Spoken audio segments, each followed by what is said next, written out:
Hi, everyone. Thank you for being here. I am Katie Tomberlin. I am the chair of the Carteret County Democratic Party. We welcome you to our very first Uncomfortable Conversations series. This one is focusing on Israel and Palestine, and we are very honored to have three people who have experienced life in Palestine and who understand the struggles to speak to us tonight. Panelists for this event. We will have a Q&A session afterwards. If you have any questions for the panelists, if you would please put them in the chat. Our third vice chair, Autumn Gillikin, will be monitoring the chat for your questions to ask at the end. If you don't mind staying muted, that would be great. Thank you very much. And we are recording this. So I would like to go ahead and introduce our panelists. I do have to read because they have done a whole lot and I couldn't memorize everything that they've done. So we will start with Dr. Steve Feldman. Hi, Steve.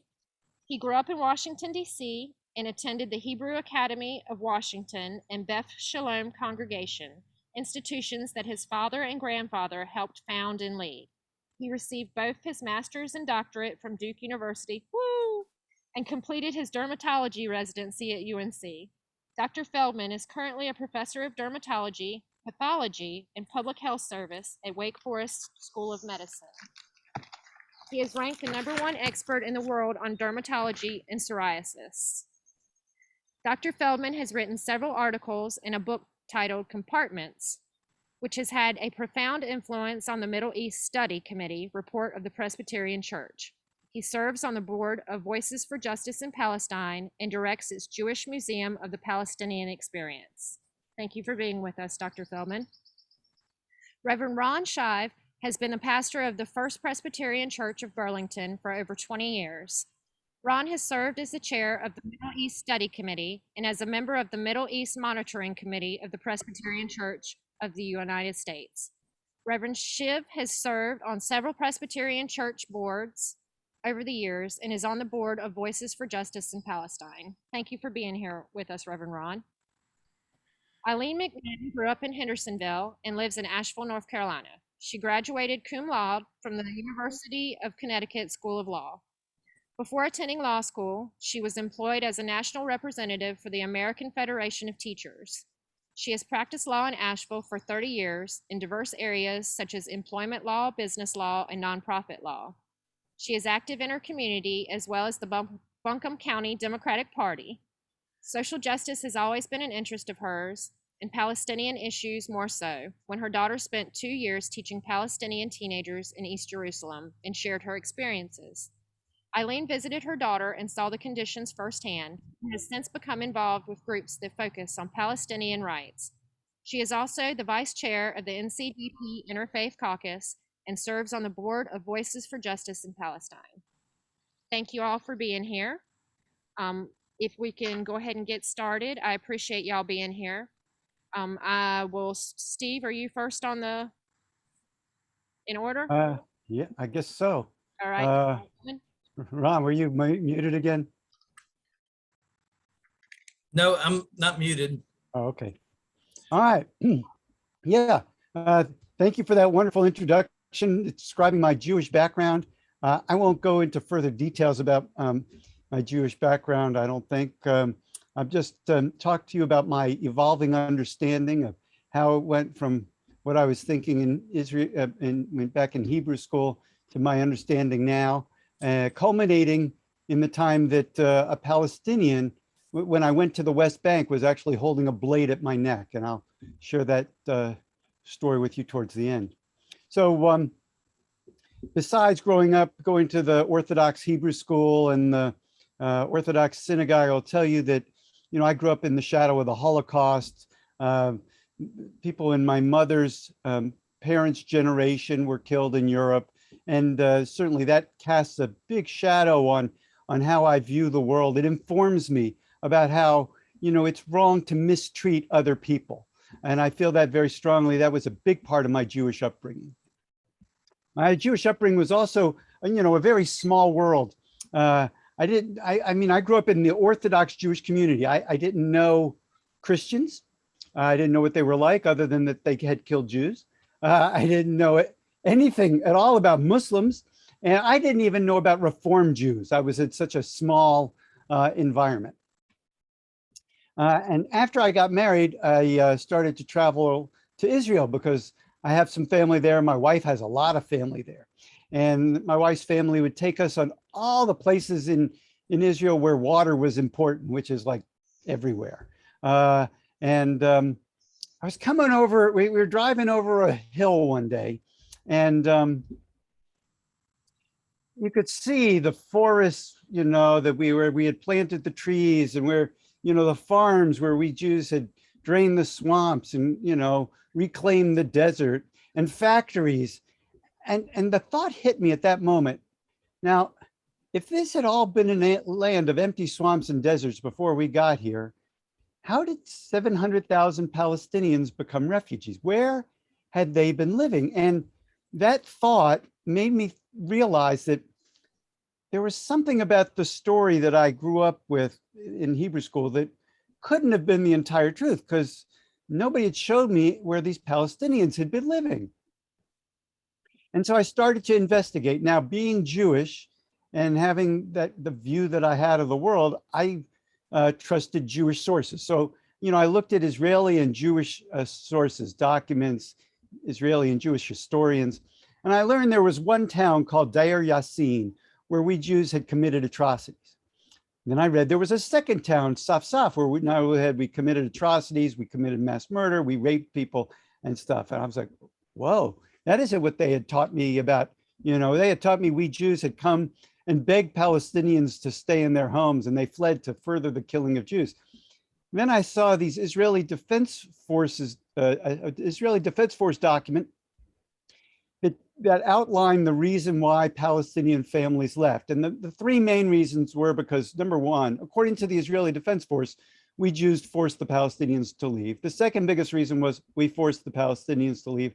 And the third biggest reason forced Palestinians to leave.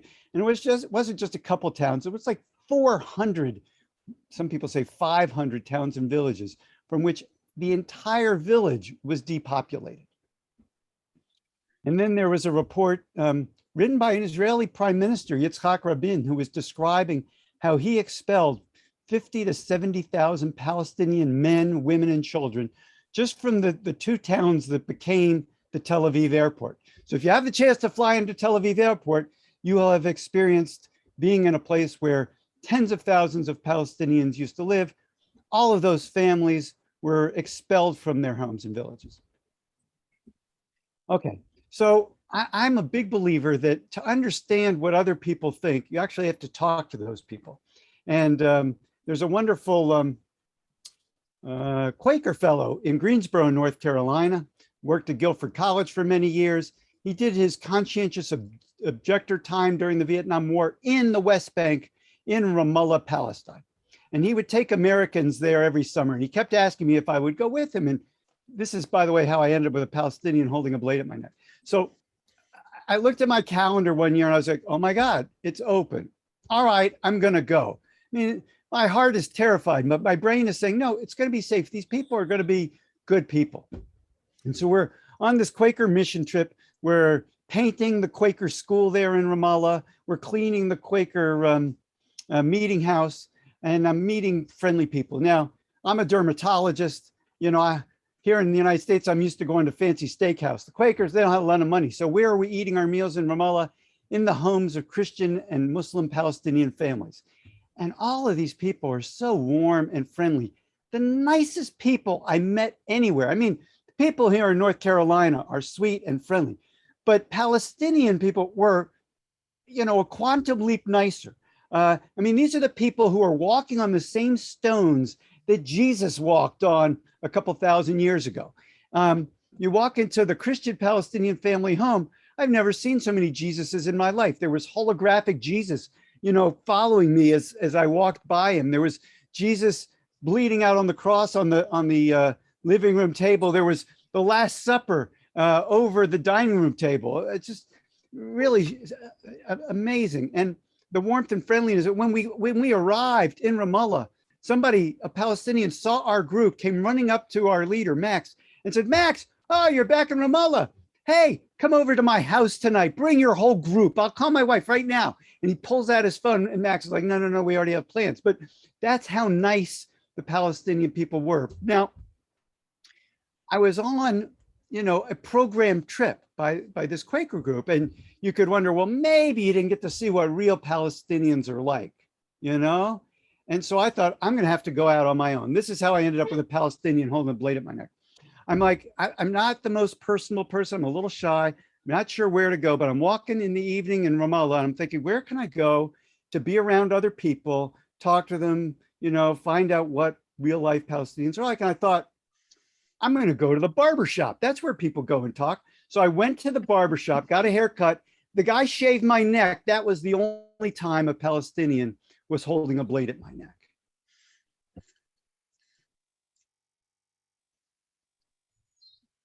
That's my story. Ron, you want to take it from here? Thank you, Steve. And Alex, if you come on, y'all look for Alex. We planned for him to do a significant portion of this presentation this evening. So my name is Ron Shive. I'm the senior pastor of the First Presbyterian Church in Burlington, North Carolina, just a little west of you. My first trip to the Middle East was in 2006. And I went with a group of pastors, and we were told this was going to be a spiritual pilgrimage. And we weren't going to talk about anything political. But if you go to the Middle East and you have open eyes, you see political reality on the ground. And I came back and I began reading, I began studying. And in 2008, I was elected to be one of our delegates at our Presbyterian Church General Assembly, which is our large 2 million gathering of Presbyterian. And I was assigned to the International Relations Subcommittee. And the major issue that year was Israel-Palestine conflict. And speaker after speaker got up and said, folks, this is too complex of a situation for us to get involved in. It's difficult. We shouldn't get involved. And I remembered my dad. He died 10 years ago.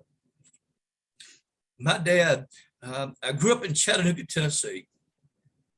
And we were right in the middle of the civil rights movement in Chattanooga. My high school mascot we were called the Brainerd Rebels. And my dad was appointed to a task force to look at what do we do about integration.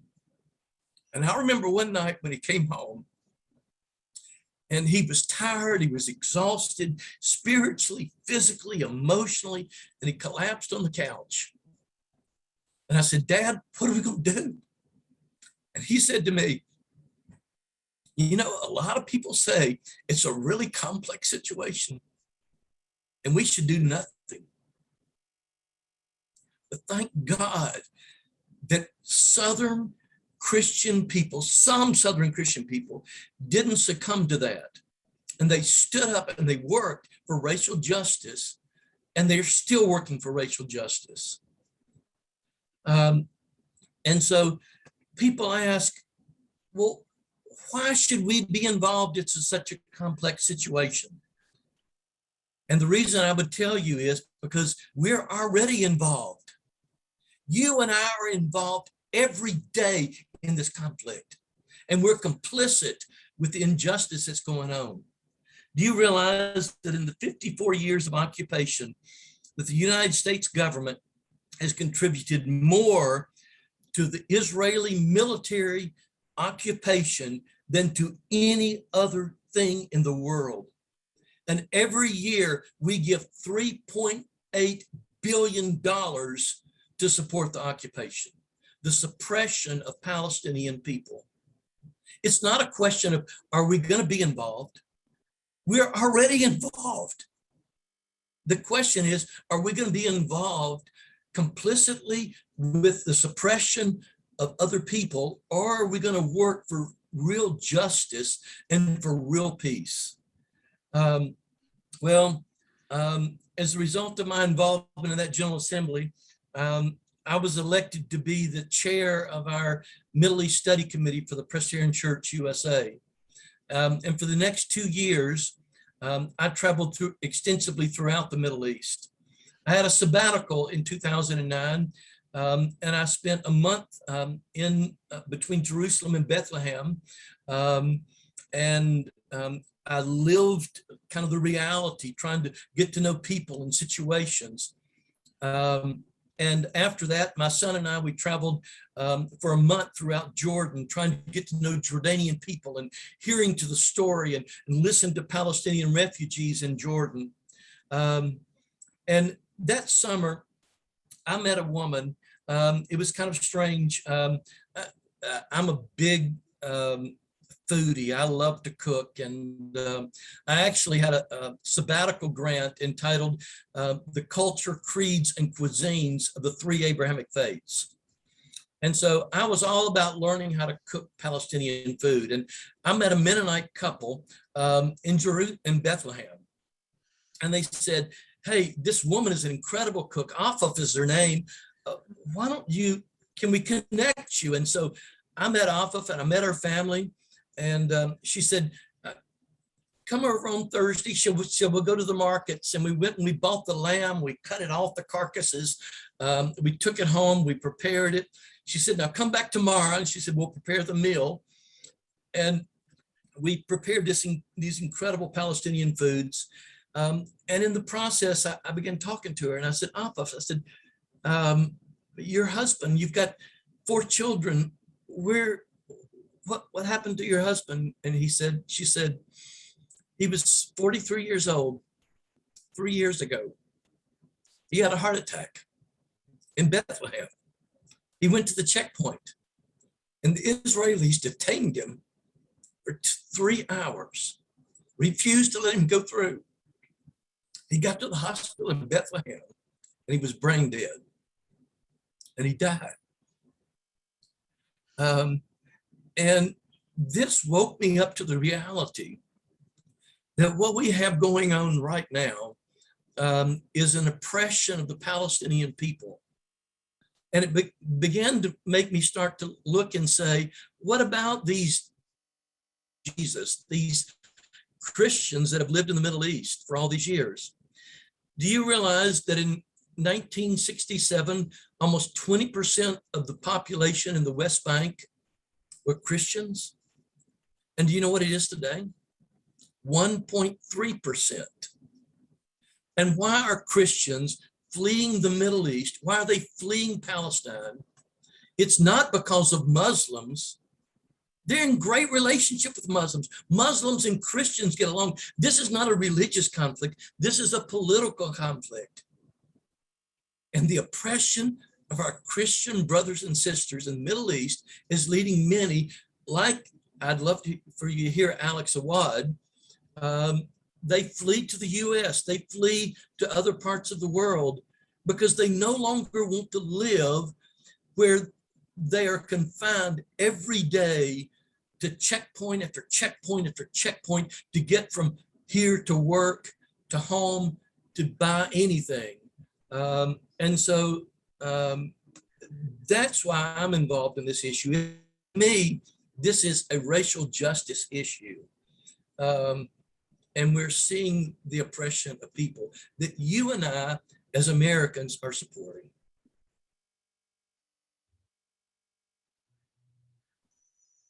Thank you both. The one thing I would say is, you know, I think I can probably say this among you. In some ways, we're really celebrating the end of 20 years of occupation in Afghanistan. 20 years of occupation. But you realize that the occupation of the Israeli government in the West Bank and in Palestine has been going on for 54 years.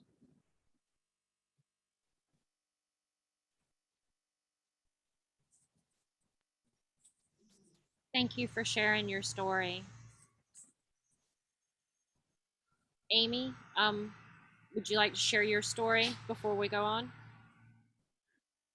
Yeah, so just to let everyone know, my mother was intended to be the panelist on this discussion, and she was planning on telling some of her experiences that she had through mine.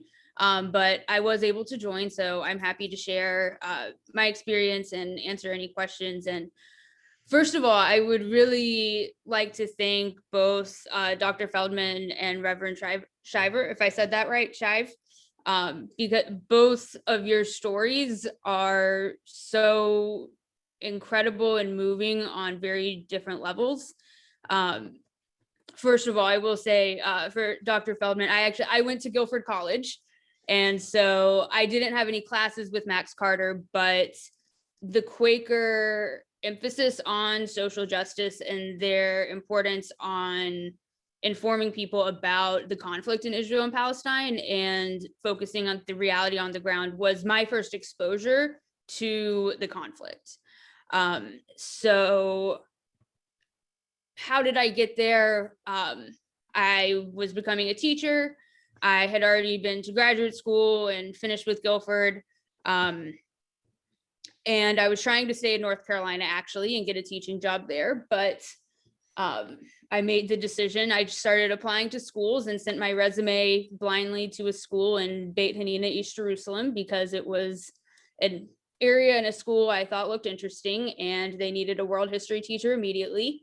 So they processed my visa, and I had moved to this world conflict within about 3 weeks of blindly sending my resume in. So I thought I had an understanding of the conflict before because, like I said, I went to Quaker school, they talked about it. You can read as much as you want about it. You can watch as many TV shows, and I encourage everyone to do that as well, as a way of educating yourself. But it's a completely different situation when you really see it on the ground. So I didn't have anything necessarily planned to say. I have so many stories of things that happened to my students, different things that I saw happen to my students. One quick story to emphasize the North Carolina connection as well. My first day when I was getting to know my new students, gave them, first day of meeting your teacher spiel. I went in mid-year. So I was their third world history teacher. And anyone who's in education knows you're never really starting for success when you're by January. So, I told them all about myself. I'm from North Carolina. I've been here, I've been there, traveling, studying. This kid in the back had like a real attitude on his face. Like, these kids were not interested in getting to know me at first. And this kid raises his hand in the back, interrupts me and says, "You ever been to Bojangles?" So day one in Palestine, a kid asked me about Bojangles. But similar to what Reverend Shive was mentioning, there are several families, including this specific family, that relocated to North Carolina. The father was able to get a job based out of Charlotte. But this family in particular has had one of the most heartbreaking situations I've ever heard, but it's not uncommon, where the mother of this family, her name is Rula. I don't think she would mind me sharing her story, honestly. She's from a very long-standing Jerusalem family. For those of you that know about some of the history with the Church of the Holy Sepulchre, one thing that I find really fascinating about the structure of the church is it's actually a Muslim family, the Nusaybi family, who holds the key to the Holy Sepulchre and opens the door every single day. And so Rula is part of the Nusaybi family. Her family home, where they have lived for hundreds of years, is right next to the East Jerusalem bus station. That's another point that's worth mentioning.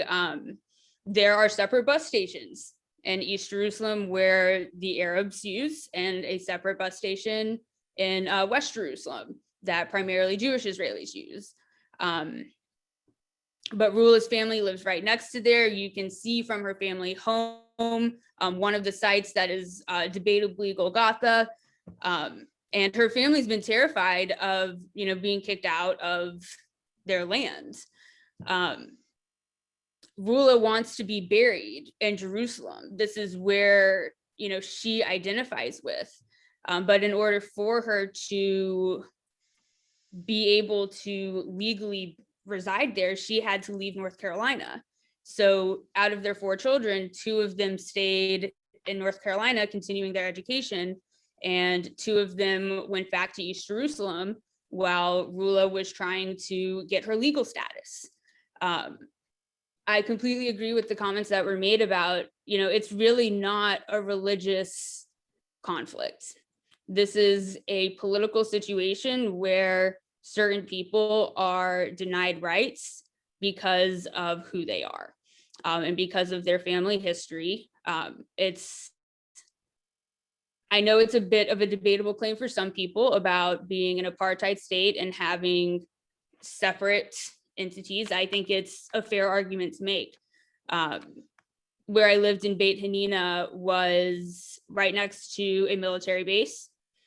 So, in the same way that a lot of teachers in the United States are, scared for their African-American students with the context of, gun violence and police brutality and, those situations that are happening here in the States, walking through Beit Hanina and seeing IDF tanks roll down the street while my teenage students were playing soccer was one of the most terrifying things I've ever seen. You hear stories all of the time of teenagers being shot.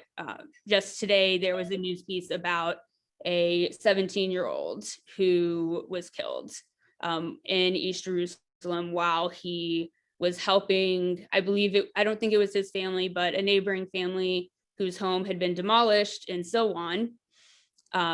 A forced demolition. The family did, and it's a whole nother thing. Don't need to get into that exactly, but that is one of the pressing issues that I think does get lost in the news in the United States.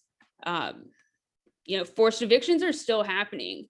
I really don't know how aware everyone is of the history in Palestine. We had several references to the Nakba in 1948, the massacre at Deir Yassin. These forced evictions have never stopped. The Nakba is ongoing. There are communities in East Jerusalem today that are being forced to destroy their own homes or pay an even bigger fine to the Israeli government for them to destroy their homes because the land wasn't zoned properly, even though this area is still internationally recognized as an illegal annexation. Which it blows my mind so much how often that is just swept over, and how that element is missing from the conversation so often, or we just willingly accept that East Jerusalem is now Israel, and that premise isn't challenged more, as I would like. And I can keep babbling on, but I will pause. And yeah, I'm always happy to answer any questions, and I'm excited to hear more about the experiences of anyone else and answer any questions I can. Thank you, Amy, and thank you for what you've been doing. Very important work. If we could, if the 3 of y'all, before we go more into your experiences, you mentioned the 2-state solution, Amy. I know that there's also the 1-state solution, which is not viable. If you read it, that will never, ever become what happens. And I understand that there is a 3rd option of peace and just letting it lie as it is. Could any of the 3 of y'all go into detail about the 2-state solution so that people on the call understand what that means? Reverend Shive? I said it right that time. I will, but I would love for Steve Feldman also to speak up on this. The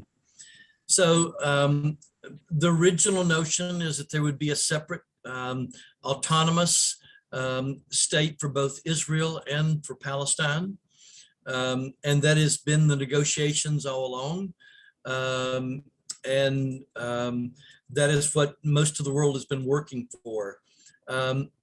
The reality is that because we have done nothing to stop settlement growth. There are many who really think that a two-state solution is no longer viable. There have been so many settlement in the West Bank, and there's no way that you're going to possibly remove all those settlers from the West Bank. Bennett this last week, basically met with our president, and our current president did nothing to really even suggest the stop of settlement growth. There are many, even people like Peter Beinart. Peter writes extensively in the New York Times. He's Jewish. And Peter Beinart this summer came out basically with the notion that a two-state solution is no longer viable. And that what we really need to begin working for is a one-state solution where everyone is recognized as equal with equal rights. And if we really want to talk about Israel being a democracy, can we work for a true democracy where everyone's equal? We often hear that Israel is the only democracy in the Middle East, but is it really a democracy? I'd love to see us live into that reality. Steve, I know you've got some other thoughts on that, though. Yeah, well, my background's a little different from people having grown up Orthodox Jewish. So I just want to show of hands real quick to see if you have a basic understanding of the way, see things at all like I do. For those of you who have your video camera on, if you believe we should have separate states for whites and blacks here in North Carolina as a solution to our racial problems, please put your hand up. Is anybody? No, I don't see any hands up. Who thinks that, we should separate whites and blacks in South Africa to solve, their problem there? Anybody? No. Who thinks that maybe Nazi Germany should have separated the Jews and put them in this separate location and push them out of their homes and villages? I don't have any takers for that. Okay, maybe then you understand why. To me, it's not at all. There's nothing complicated about this. I don't think separating people on the basis of religion makes any sense to my moral values. I think allowing Palestinian families to return to their homes so that Jews, Christians, and Muslims can live in peace together, as they did before we Jews forced Palestinian, non-Jewish Palestinian families from their homes. I have to be careful. I don't separate Jews and Arabs as different groups, because prior to European Jews coming to Israel and forcing non-Jewish Palestinian families from their homes, Palestinian Christians, Palestinian Muslims, and Palestinian Jews, all Arab, were living together peacefully. So to me, it's a complete no-brainer that we should be supporting Israel to ask Palestinian families to return. We should be rebuilding those villages instead of giving Israel F-16s and the bombs that kill men, women, and children. I think we could put the people of Ohio, Michigan, maybe parts of North Carolina to work building prefabricated homes that make sense there to rebuild the Palestinian villages. When I was in Hebrew school, I collected dimes to on a card. So when I got $2 worth, I sent it in and I planted a tree in Israel to help reclaim the land. Well, those forests, I later learned, were built on top of the Palestinian villages. Those Palestinian villages, the land is there to rebuild them. With the billions of dollars we're spending on to support apartheid, I think we could be doing, things that are much more consistent with our moral values. Yeah, and I will jump in on this as well. I wholeheartedly agree with what both people said before. I think the official stance of the Democratic Party, and I could be wrong, is advocating for a two-state solution. In my mind, it's not feasible whatsoever. I do not see it happening. Through my studies and my experiences there, there are basically four main issues that go towards the conflict. The first one is the status of Jerusalem. Both Israeli Jews, Palestinians want Jerusalem to be a unified capital for just their country. the status of Jerusalem is like ground zero for resolving the conflict. That alone will never find a solution. In 1947, there were proposals to have Jerusalem as an international zone, but that didn't work for many various reasons. So Jerusalem, the status of refugees, and this is something that has been an ongoing challenge since 1947, when 750,000 Palestinians were forcibly evicted from their homes. Some of them stayed in the territories that we consider Israel-Palestine today. We have refugees that went all over the world, though, specifically, though, in Syria, in Jordan, in Lebanon, in the close proximity. And while anyone who is Jewish in the world has the right to return to Israel to live, sponsored by the Israeli government, all of these Palestinians that have been forcibly evicted in 1947 and their generations going forward have no right to return to their homeland. So there's this conflicting narrative about rights and refugees and who does this land, quote unquote, belong to. Second complex issue. Third complex issue, which there was a reference to, I can't remember which one of you said it, but settlements. Israeli settlements are stalling the peace process. As long as we are continuing to support settlements, and as long as settlements are continuing to be built in the West Bank, peace cannot be achieved. I think settlements are one of the reasons why I personally think a one-state solution is one of the only viable solutions. A one-state solution, in my mind, is one of the only things that is able to realistically solve these really complex issues. The challenge with a one-state solution is Israel kind of backing down from some of the security complexes. So there is a giant 25-foot wall that goes around a lot of the West Bank. So I lived about 100, 200 feet from the wall. And it is one of the most disgusting and atrocious things that I have ever seen in my life. And to have to live next to it as a symbol of, it's a symbol of so much. It's a symbol of being less. It's a symbol of not being worthy. It's a symbol that you're inherently violent. It's a symbol, the wall, not only is it a symbol, though, it is a physical barrier to, like, the story that Reverend Shive shared before, that prevents people from getting basic medical care. He told a very tragic story that is not uncommon.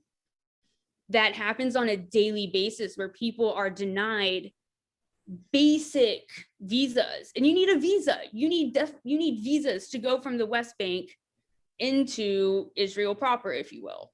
I personally have a hard time understanding the argument for a two-state solution. And quite frankly, I think anyone who understands what's going on there, like, a two-state solution just isn't possible. I know there are challenges to a one-state solution, but the real solution here is supporting the human rights of Palestinians, which includes their right to vote, their right to movement. These are two very basic rights that we take for granted a lot, but it's a very real, so I'm getting a little bit lost in my thoughts here, but it's, I really do think that, this conflict is the worst human rights atrocity of my lifetime, probably of a lot of your lifetimes too. I will continue to ramble, so I'm gonna pause back. I think Reverend Shive had. So Amy, I would just jump in and say, with regard to the separation barrier, and it really is a separation barrier. It's not a security barrier. The separation barrier, there are none of us that would argue that you have a right to put a fence along your property line. Well, the green line was the line that was established in 1967 as the line that would differentiate a Palestinian state and an Israeli state. Well, it's interesting that over 80% of the separation barrier is not along the green line, but it's within Palestinian land. And the reason for that is what is one of the major commodities of the Middle East? It's water. And you look at how the separation barrier basically goes in and takes out the water aquifers, so Israelis have them.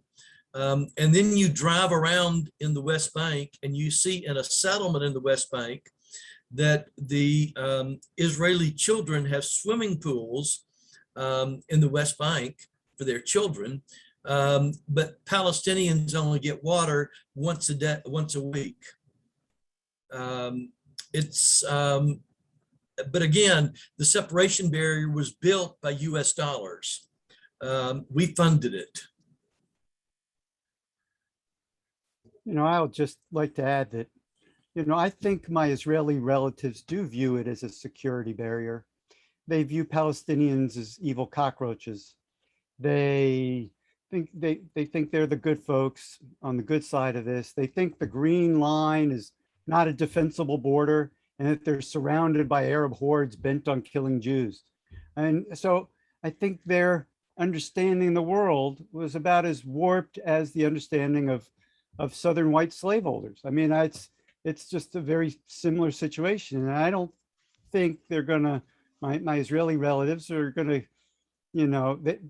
they don't cross there. I think it's even illegal for them to go into the West Bank and for them to meet Palestinians. They have no idea how nice these people are or how their own actions have created the animosity towards them, just as American actions have created animosity towards us. So I think we have to help our friends, I think we should be strong supporters of our Israeli friends and relatives, and we should encourage them to take down the wall and let Palestinian families come together and live in peace together. It's, I think calling it apartheid is, there's absolutely nothing wrong with that. From my Jewish perspective, rooted in Jewish values, it certainly looks like apartheid to me.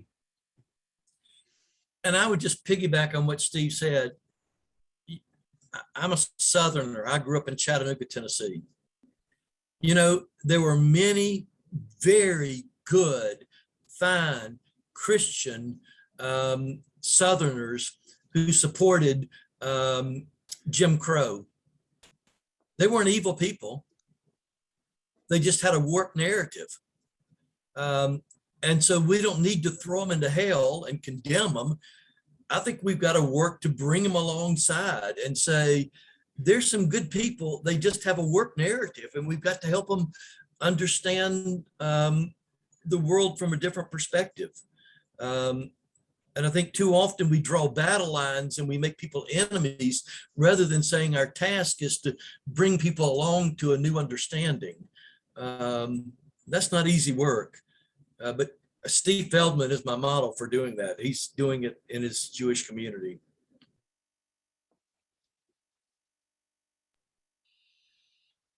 I did see that there's a question in the chat that I would like to address as well. And I think it's an excellent question about the United Nations position on the conflict.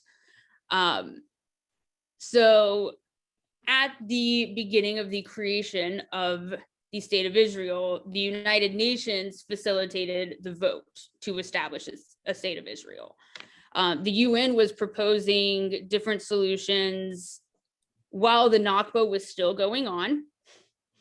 Fun fact, the Palestinian people are the only group of people to have a UN agency specifically devoted to their needs, which are from the Nakba. UNRWA is the only UN agency that is specifically for Palestinian people. Or that's specifically for any group of people, and it is for Palestinian refugees and supporting Palestinian refugees throughout the world, but mainly in the region where they dispersed from after 1947. The problem with the United Nations level, honestly, in my opinion, there are different perspectives of this, but it comes down to the veto power in the United Nations Security Council. So I really don't know everyone's background here. I am a history teacher, so I can explain things very simply or not so simply. But in the Security Council, there are 5 permanent members, the United States being one of them. And when anything comes to a vote in the Security Council, any of the 5 permanent members have a veto. And unfortunately, what has happened throughout so much conflict and throughout so much of the turmoil happening to the Palestinian people, especially in Gaza, and that was another side note I wanted to reference when we were talking about the discussion about water specifically, but I can jump back to that later on.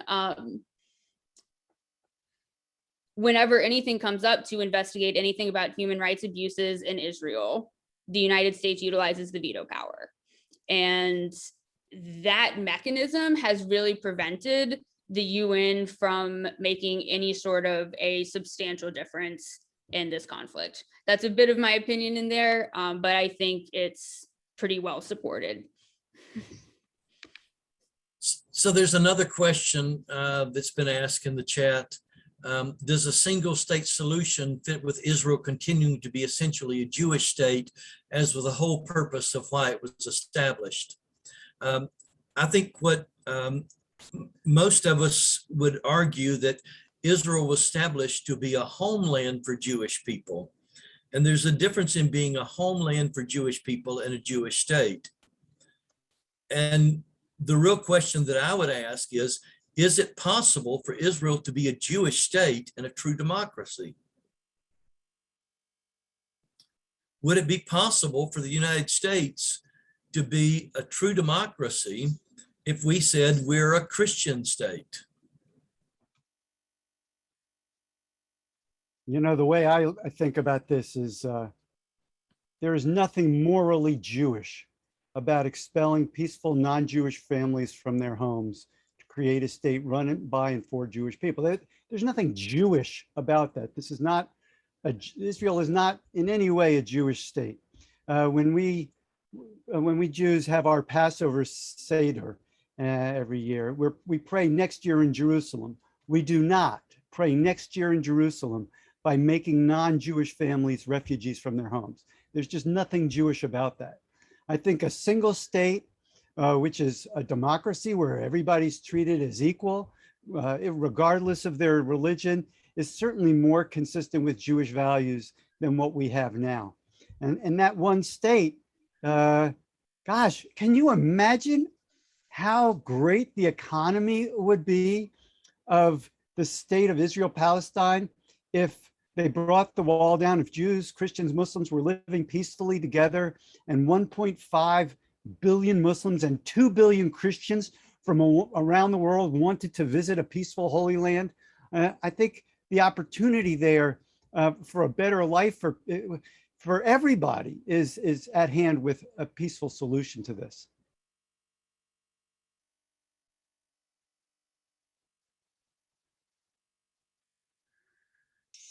So there, I did see there was like there's a follow-up question about then why the dislocation of so many Palestinians from the very start. And Dr. Feldman, I'd be interested to hear a perspective about it as well. I can tell you from what I have read, and part of my understanding of this is there is also a difference, in my opinion, between Judaism and Zionism. Zionism did not emerge after the Holocaust. Zionism was a nationalist movement, which was a very common thing happening throughout the world. You see nationalist movements in Mexico, in Turkey, in China, all throughout Europe. It's a common phenomenon that was happening around the world at the turn of the 20th century. Zionism was looking for a homeland for Jewish people. But this has been, you can claim it's a religious motivated, and there's obviously religious motivation here, but it's ultimately about controlling land. And that is inherently political as well. But I personally think that there needs to be a distinction between, Jewish people, Zionism, and the state of Israel. And a lot of the state of Israel are Zionist, not all of it. But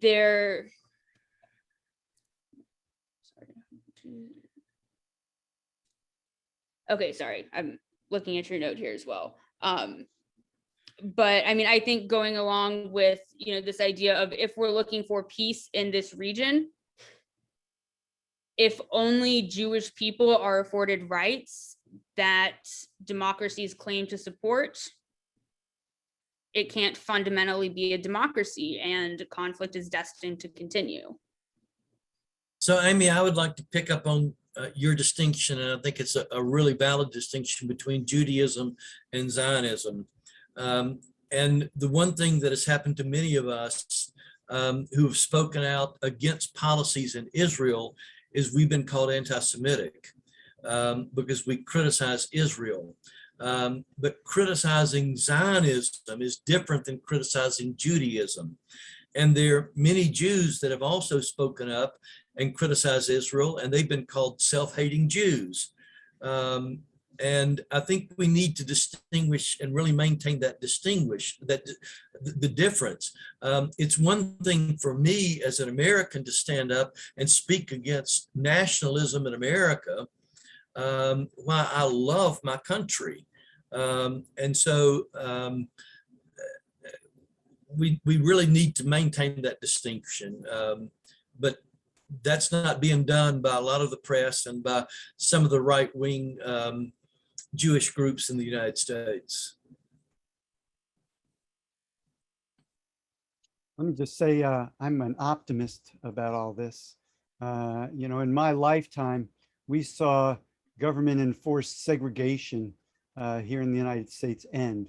And you could ask, after all those years of hate and healing, how in the 1960s, there were people who couldn't imagine ending institutionalized segregation in the States. For 100 years, they probably couldn't imagine. And then we did it. And it's not perfect. Hey, but it's a whole lot better. I would be careful about the use of the word Zionism, because I think it means different things to different people. When I was growing up and we're singing, next year in Jerusalem, to us, Zionism is Jews peacefully going back to the Holy Land, period.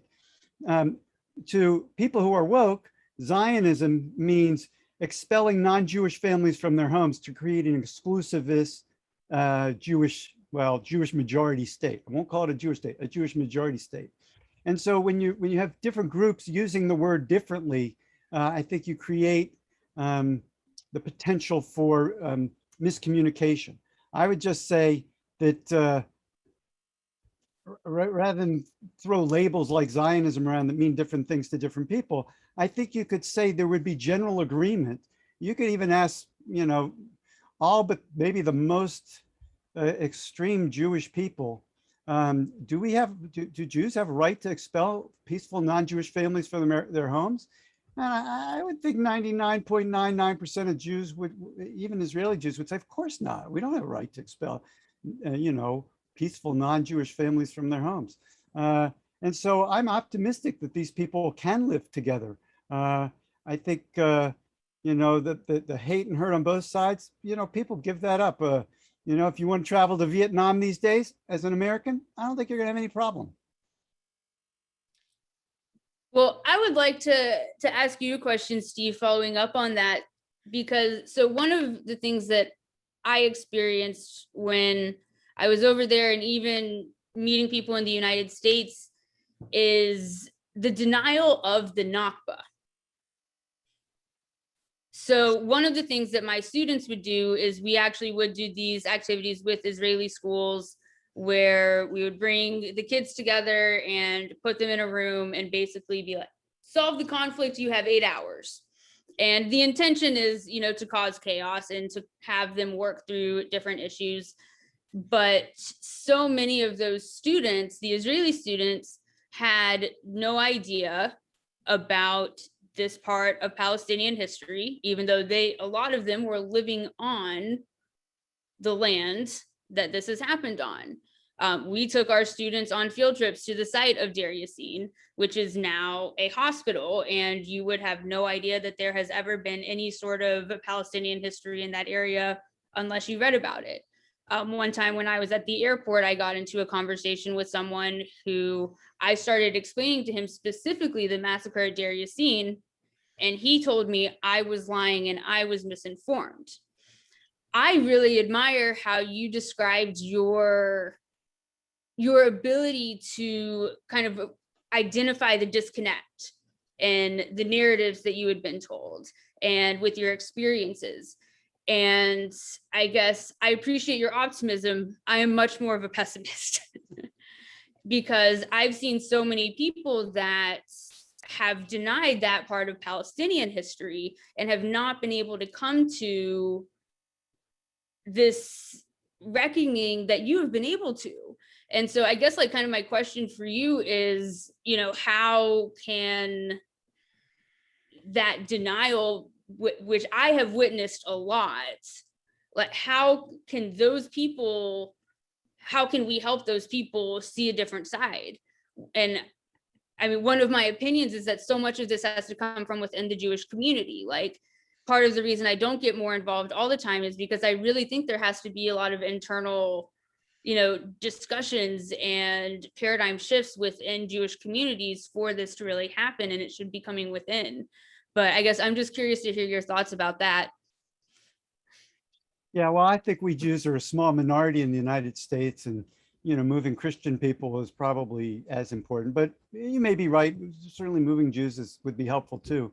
I think you're absolutely right. I think that the people who support Israel's mistreatment of Palestinian families do it because they don't realize that it's mistreatment. I don't think anybody would say, I support mistreating other people in general. That's, again, my optimism. I mean, I started believing that Israel had every right to do whatever it needed to do. And only by finding out that, shoot, the story is not what I was told, have I come around. Now, I don't think my parents or other people are going to listen to Palestinian sources. So, I created a resource that's almost exclusively Israeli and Jewish historians and Israeli and Jewish documents documenting that, we colonized. I mean, the people doing the colonization called it the Jewish Colonial Society. And, the Israeli Defense Force is saying, yeah, we expelled, the reason Palestinians fled is because we pushed them out. We, and the Jewish terrorist groups, forced Palestinian families from their homes. When you think about it, does it make sense that entire villages of Palestinian families, parents, took their kids and left their homes in order to make it easier for Arab armies to kill Jews? When those families had been living with Palestinian Jews all along. There's just something, I mean, just think, what would it take you to take your children and leave your home and your city? And that the whole cities would do this to further the killing of Jews? That just doesn't make any sense. No, of course they had to be forced from their homes. And so I'm optimistic that because, the Americans I know who are pro-Israel at the expense of Palestinian families, they have no clue that we expel, Palestinian families from their homes. It's kind of like all of those Americans who support, our violent actions in the Middle East probably have no idea that the sanctions we imposed on Iraq prior to 9/11 reportedly killed 500,000 children. Yeah, I think I talked to my students. None of my students have heard about that.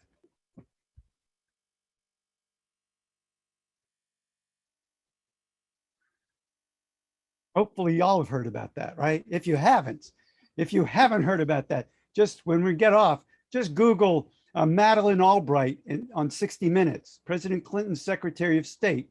And she's asked, we've heard 500,000 children have died because of these sanctions that we imposed. Is that worth it? And Madeleine Albright says, yeah, we think it's a hard choice, but we think the price is worth it, before 9/11. I just see another question that I think is very interesting about recognizing Jerusalem as the capital.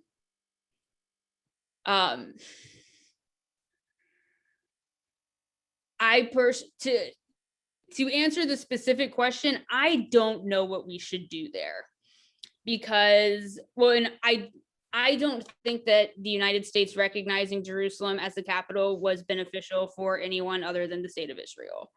I would make the argument that prior to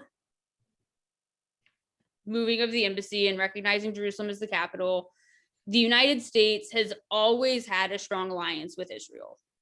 No one can deny that. No one would. I can't remember the statistics that someone mentioned before, Reverend Shive. I can't remember the exact details, but there's no denying that the United States has a favorable relationship with Israel. Prior to recognizing Jerusalem as the capital, I think that the United States still played a role in negotiations. You know, we had negotiations throughout the 1970s. We had the Oslo Accords, which there are many cons of, many unintended effects. There are many problems for why Oslo did not work, and many more problems that Oslo caused. But I think that our recognition of Jerusalem as the capital has negated any role that the United States can reasonably play in any sort of negotiations between the two sides. I think a lot of Palestinians lost a lot of trust in the United States, not that they had a ton going into it before, but that was a moment where, you know, if we're looking at these big issues that matter in the conflict, we took a hard stance on one of the most important ones and are not really willing to renegotiate. On the other side, logistically, I know it was a nightmare having the embassy moved. One of my coworkers at the school, her husband worked at the embassy, and I know it was a nightmare for them all to move logistically. I know it's a lot more complicated than just, and it's not that the United States, I'm going back to this. The United States always recognized Jerusalem as the capital of Israel, or it's been since like the 60s, I think. I don't remember the exact date, but it's been a while that they've recognized it. In 2018, it was just formally moving the embassy to Jerusalem. But I can also tell you, so I was there when that happened. I was in East Jerusalem then. And it was a day of mourning. And not only was this a really horrible symbolic gesture for the United States government to be doing, but the official move, so Israeli Independence Day, I can't remember the exact date. I know it's in the March teens, 12, 13, 14 area. It's the exact same day that the Palestinians recognize as their Nakba. I think it's the 14th. I think it's May 14th. So the embassy was moving on the 70th anniversary of the creation of the state of Israel, which was also commemorating the 70th anniversary of the Nakba and the genocide of the Palestinian people. So this move that we made, not only was it symbolic for the ongoing conflict, but it's twisting the knife in the wound. It was a really awful move. I think it was completely the wrong move to make, but I don't know if moving the embassy back to Tel Aviv is actually going to do anything at this point. Like, I think that's my 2 cents on that. Yeah, you know, I'm okay with the embassy in Jerusalem and calling Jerusalem the unified capital of the place. And I'm okay with defining Israel's borders as being everything from the Mediterranean to the Jordan River. And it's all one country, and you cannot have separate laws for, you know, different people within that country, and Palestinian families should be allowed to return their homes, and Jews should be allowed to live anywhere they want within the entire, you know, area, West Bank, Gaza, if they want. They want to live in Hebron, sure, you know, as long as they're not pushing some Palestinian family out of their home. I don't see any problem with that. And so, you know, declaring the capital, Israel, the capital, while supporting apartheid, is clearly the wrong thing to do. But, you know, in the great scheme of things, you know, recognizing Jerusalem as a unified capital for all the people of the Holy Land seems entirely reasonable to me. As long as it's a democracy. And I think that's exactly what you're saying, Steve. So someone responded and said, it seems to me that to resolve this Israeli-Palestinian conflict would bring more stability to the area. The Brookings Institute did a study, and it was probably 5 or 6 years ago. What they basically said is the Israel-Palestine conflict is the thorn in the flesh in the whole Middle East. And it's the Israel-Palestine conflict that is festered into an infection that is spread throughout the whole Middle East. And their analysis was, if you solve the Israel-Palestine conflict, you're going to solve much of the instability and the conflict of the Middle East. It's our Western support of this injustice in the Middle East that's causing other conflicts throughout the Middle East. I find it rather convincing. Yeah, if you just add oil to our addiction to oil to that, I'd buy in. I think, our support for dictators in other people's countries where there's oil is somewhat of a contributor as well. And one thing I kind of want to jump on at the end of that comment that was brought up, it would be a motivation to work on solutions to grant Palestinians rights. So I think a lot of what we've been discussing today has been focused on Palestinians in the West Bank. I think that's kind of been the group of people that we're talking about. I mean, I've also been talking about East Jerusalem a lot, but I do think it's really important to recognize that there are a lot of different regions with a lot of different statuses. So in East Jerusalem, where I lived, a lot of people have,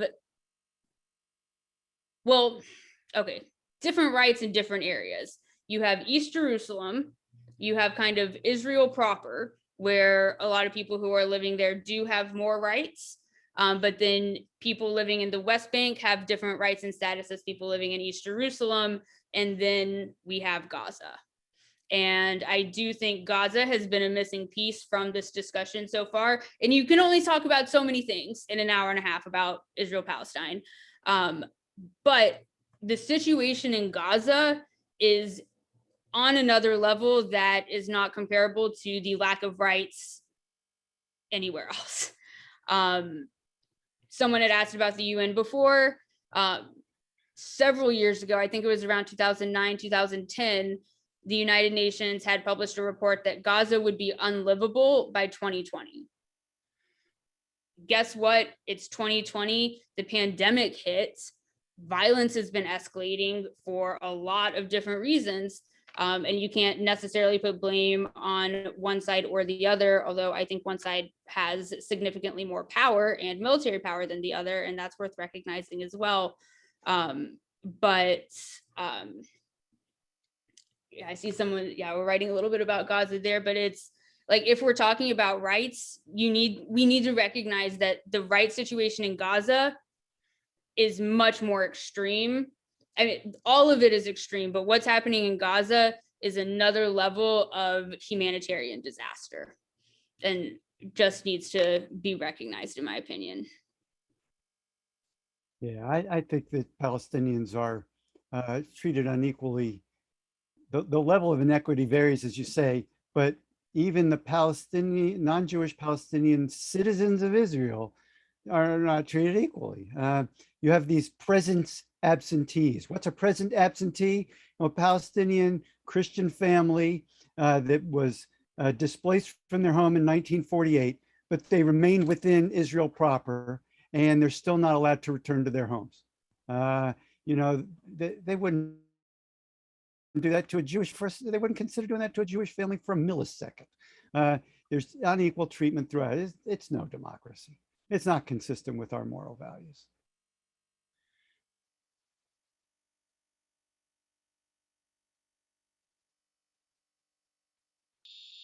Reverend Shive, do you have anything to add to that about Gaza? You're muted. Yes, I've been muted quite a bit in the last 18 months. No, I'm very pleased with what's been said. All right. Does anybody have any questions about what we've spoken about? let me just make one comment about what you've done tonight. What I'd like to say is this conversation would not have occurred within the Democratic Party within any of our counties 4 years ago. I think Steve Feldman is right. I am hopeful. I think things are changing. I think things are continue to change. I think we need to remain hopeful. And I commend you because you're making these conversations happen. And the Democratic Party has never had these conversations before. So thank you for what you're doing. And I hope it continues. Well, I'm convinced it's going to continue nationally too. So. And thank you all for being on here and having your voices heard. It was very educational. I did some research previous to this today and learned a whole lot. And we really appreciate y'all coming on and taking your time to educate us on things that we did not know. It means a lot to us. And I will say that I am a Democratic leader, but I am a human being first, and I put my morals ahead of anything. So regardless of what the general party speaks of, that does not represent me. And I think it's important to have these conversations. That's why I titled it Uncomfortable Conversations, because some people are uncomfortable discussing it. But I think it needs to become comfortable. We need to be comfortable discussing things that, like this issue. And we appreciate y'all so much. Thank you. Steve Feldman has just put up in the chat. Steve has developed an incredible resource that I would commend to you. It's the Promised Land Museum. It's an online museum that you could refer other folks to. I think it's excellent. And Thank you. Thank you, Dr. Steve. I will make sure that that link is in a mass email to my membership so that everybody can get the chance to experience it. Thank you very much. Yeah, thank you for including me, and I really appreciate both of the other speakers as well. You guys, it makes me very happy to hear that there are people in North Carolina that care about this as much as I do. Absolutely. Thank y'all for being on here and for sharing with us. And I'm glad I made new friends. thank you. Well, if nobody else has any questions, we are right on time, just about. Nobody? All right. Well, thank you so much, everybody.